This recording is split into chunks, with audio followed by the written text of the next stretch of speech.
आइए दोस्तों, आज जानते हैं शाहू महाराज के बारे में। उन्हें राजर्षि शाहू महाराज, छत्रपति शाहू महाराज के नाम से भी जाना जाता था। वो मराठा के भोसले राजवंश के राजा थे। उनका कार्यकाल 26 जून 1874 से लेकर 6 मई 1922 तक का था। वो कोल्हापुर की भारतीय रियासतों के महाराजा थे। उन्हें एक वास्तविक लोकतांत्रिक और सामाजिक सुधारक माना जाता था। कोल्हापुर की रियासत राज्य के पहले महाराजा वो महाराष्ट्र के इतिहास में एक अमूल्य मणि थे। वो सामाजिक सुधारक ज्योतिराव गोविंदराव फुले के योगदान से काफी प्रभावित थे। शाहू महाराज एक आदर्श नेता और सक्षम शासक थे। राजर्षि शाहू महाराज एक आदर्श नेता और सक्षम शासक थे, जिन्होंने उनके शासन के दौरान यानी कि 1894 से लेके 1922 तक उन्होंने राज्य में निचली जाति के विषयों के कारण अथक रूप से काम किया। वो सुधारक ज्योतिराव गोविंदराव फुले के कार्य से प्रेरित थे। उनका प्रारंभिक जीवन के बारे में अभी हम बातचीत करते हैं। उनका जन्म कोल्हापुर जिले के कागल गांव में एक खाट के शाही मराठा परिवार में 26 जून 1874 में जयश्रीराव और राधाबाई के पुत्र के रूप में हुआ था।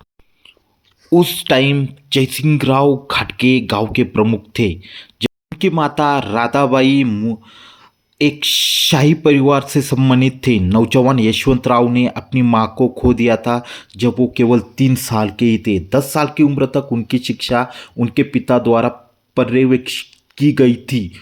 उस वर्ष उन्हें कोल्हापुर की रियासत राज्य के राजा शिवाजी चतुर्थ की विधवा रानी आनंदीबाई ने गोद लिया, उन्हें अपनाया था। यानी कि राजर्षि शाहू महाराज का असली नाम यशवंतराव घाटगे था और उनको महाराष्ट्र का शाही घराना भोसले घराना ने उन्हें गोद लिया था, अपनाया था। चलो अभी राजर्षि शाहू महाराज के शिक्षा के बारे में जानते थे। उन्होंने राजकुमार कॉलेज राजकोट में अपनी औपचारिक शिक्षा पूरी की और भारतीय सिविल सेवा के प्रतिनिधि सर स्टुअर्ट फ्रेजर से प्रशासनिक मामलों के सबक लिए। 1894 में उम्र के आने के बाद वह सिंहासन पर चढ़ गए। इससे पहले ब्रिटिश सरकार द्वारा नियुक्त एक राजसी परिषद ने राज्य मामलों का ख्याल रखा। अपने प्रवेश के दौरान यशवंतराव का नाम छत्रपति शाहू महाराज रखा गया था। छत्रपति शाहू ऊंचाई में 5 फुट 9 इंच से अधिक थे और एक शाही और राजसी उपस्थिति प्रदर्शित किया था। कुश्ती उनका पसंदीदा खेल था और उन्होंने अपने पूरे शासन में इस खेल को सुरक्षित किया और इस खेल के लिए बहुत सारा काम भी किया। पूरे देश के पहलवान कुश्ती प्रतियोगिता के लिए भाग लेने के लिए उनके राज्य में आते थे। 1891 में बड़ौदा के एक महान व्यक्ति की बेटी लक्ष्मीबाई खानविलकर से उनकी शादी हो गई थी। इस विवाह के बाद उनको 4 बच्चे हुए, 2 बेटे और 2 बेटियां। उनके बेटे का नाम राजाराम 3 या राजाराम तृतीय, जो कोल्हापुर के महाराजा के रूप में अपने पिता के उत्तराधिकारी बने। बेटी का नाम राधाबाई यानी अक्का साहब पुअर, देवा सीनियर की महारानी, जिन्होंने देवा सीनियर के राजा तुकोजीराव तृतीय से शादी की। विक्रम सिंह राव पुआर, जो 1937 में देवा सीनियर के महाराजा बने, बाद में शाहजी द्वितीय के रूप में वही कोल्हापुर के सिंहासन में सफल हुई। चलो अभी जानते हैं राजर्षि शाहू महाराज के कार्य के बारे में। जब शाही परिवार के ब्राह्मण पुजारी ने वैदिक भजनों के अनुसार गैर ब्राह्मणों के संस्कार करने से इनकार कर दिया तो उन्होंने पुजारियों को हटाने और गैर ब्राह्मणों के धार्मिक शिक्षक रूप में एक युवा मराठा को नियुक्त के लिए साहसी कदम उठाया। इसे वेदोक्ता विवाद के रूप में जाना जाता है। यह उसके कानों के बारे में एक सिंह का घोंसला लाया, लेकिन वह विपक्ष के चेहरे पर अपने कदमों को पीछे हटाने वाला आदमी नहीं थे। वो जल्द ही गैर ब्राह्मण आंदोलन के नेता बने और मराठों का उनके बैनर के तहत एकजुट कर दिया। अब जानते हैं राजर्षि शाहू महाराज जो जिन्होंने सामाजिक सुधार पे काम किया। तो छत्रपति शाहू ने 1894 से 1922 तक 28 वर्षों तक कोल्हापुर के सिंहासन पर वो बैठे थे और इस अवधि के दौरान उन्होंने अपने साम्राज्य में कई सामाजिक सुधारों की शुरुआत की। शाहू महाराज को निचली जातियों में से बहुत कुछ करने के लिए योगदान दिया जाता है, मीन्स उनको श्रेय दिया जाता है कि उन्होंने निचली जातियों के लिए उनके कार्यकाल के दौरान बहुत सारा काम किया और वास्तव में यह मूल्यांकन जरूरी है। उन्होंने इस प्रकार शिक्षित छात्रों के लिए उपयुक्त रोजगार सुनिश्चित किया जिससे इतिहास में सबसे पुरानी सकारात्मक कार्रवाई यानी कमजोर वर्गों के लिए 50% आरक्षण कार्यक्रमों से एक बनाया था। इन उपायों में से कई को 26 जुलाई 1902 में प्रभावित भी किया गया था। उन्होंने रोजगार प्रदान करने के लिए 1906 में शाहू छत्रपति बुनाई या स्पिनिंग मिल शुरुआत की। राजाराम कॉलेज शाहू महाराज द्वारा बना गया था और बाद में इसका नाम उनके नाम पर रखा गया था। उनका जोर शिक्षा पर था और उनका उद्देश्य लोगों को शिक्षा उपलब्ध कराना था। उन्होंने अपने विषयों के बीच शिक्षा को बढ़ावा देने के लिए कई शैक्षणिक कार्यक्रम शुरू किए। उन्होंने विभिन्न जातियों और धर्मों जैसे पंचल, देवधान्य, नाभिक, चिंपी, धोर, वंभार समुदाय के साथ साथ मुसलमानों, जैन, ईसाइयों के लिए अलग अलग छात्रावास स्थापित किए।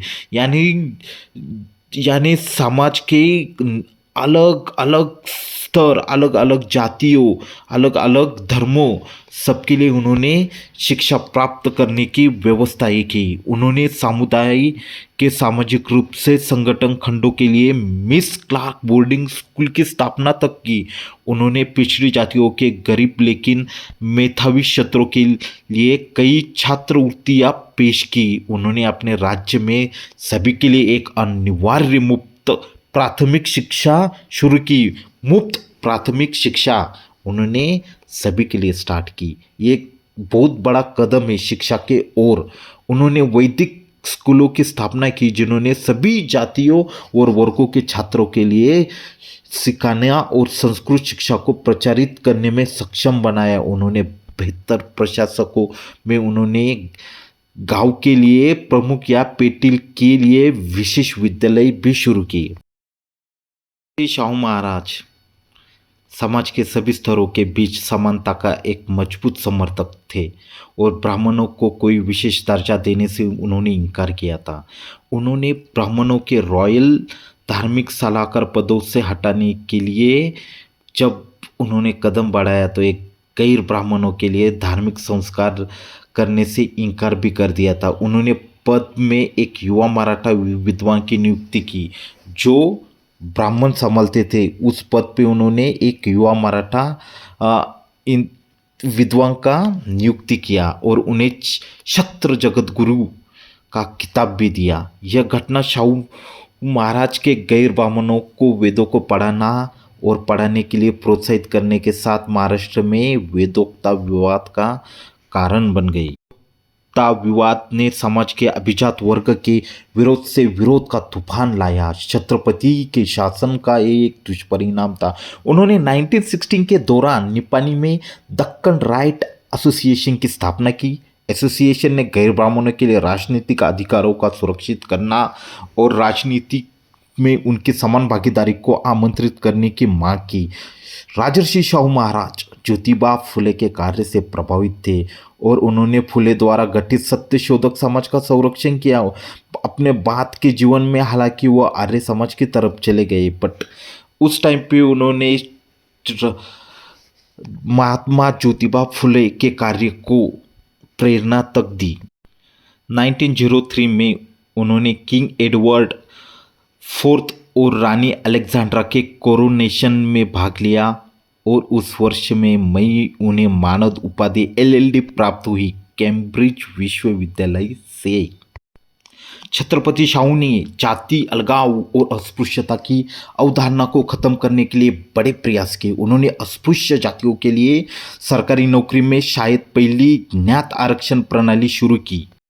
उन्होंने अपने कार्यकाल में अस्पृश्यता के लिए काफ़ी ज़्यादा काम किया। उनके रॉयल डिक्री ने अपने विषयों को समाज के हर सदस्य के बराबर और अछूतों को कुएं, तालाबों, तथा स्कूल, अस्पतालों जैसे प्रतिष्ठानों के समान उपयोग के लिए समानता प्रदान किया। यानी कि अस्पृश्यता को तालाब, कुएं, स्कूल, अस्पतालों सब जगह समान अधिकार प्राप्त करने के लिए उन्होंने प्रेरित किया। उन्होंने वो भेदभाव दूर करने के लिए विशेष कार्य किया। उन्होंने अंतर्जातीय विवाह का वैध किया और दलितों के उत्थान के लिए बहुत सारे प्रयास किए। उन्होंने राजस्व कलेक्टरों, कुलकर्णी के खिताब और कार्यकाल के वंशानुगत हस्तांतरण को तक बंद कर दिया और जनता का शोषण करने के लिए कुख्यात जाति, विशेष रूप में महारों का दास निचली जाति को जो जनता का शोषण हो रहा था उसका तक उन्होंने विरोध किया। छत्रपति ने अपने साम्राज्य में महिलाओं की स्थितियां सुधारने के लिए विशेष कार्य किया। उन्होंने महिलाओं को शिक्षित करने के लिए स्कूलों की स्थापना की और महिलाओं की शिक्षा के विषय पर जोरदार बात की। उन्होंने देवदासी प्रथा पर प्रतिबंध लगाने वाले कानून की शुरुआत की, जो लड़कियों को भगवान की पेशकश करने का अभ्यास था, जिसके अनिवार्य रूप से पादरी के हाथों लड़कियों का शोषण हो रहा था। उन्होंने 1917 में विधवा पुनर्विवाह को वैध बनाया और बाल विवाह को रोकने के लिए प्रयास किया। उन्होंने कई परियोजनाएं शुरू की। अपने विशेषों को अपने चुने हुए व्यवसायों में आत्मनिर्भर बनाने के लिए उन्होंने सक्षम किया।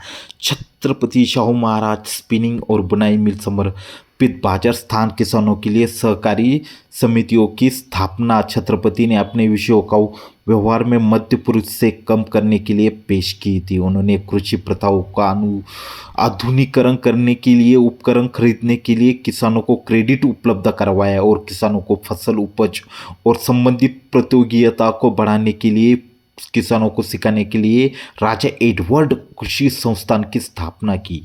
उन्होंने 18 फरवरी 1907 को राधागारी बांध की शुरुआत की और परियोजना 1935 में पूरी हो गई।